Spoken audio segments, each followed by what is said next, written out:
লাভ করতে পারি, সেই তৌফিক আল্লাহ পাক আমাদেরকে দান করে।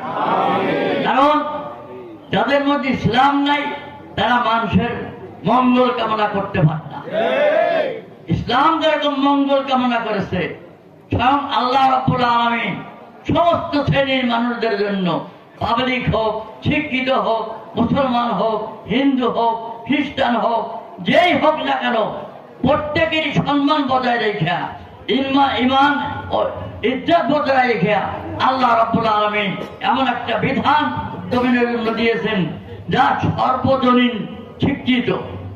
অতএব আমরা যেন আমাদের সংখ্যালঘু ভাই যারা আছে তারা যেন চিন্তা না করে ইসলাম আসলে বোধহয় আমাদের সমস্যা হবে।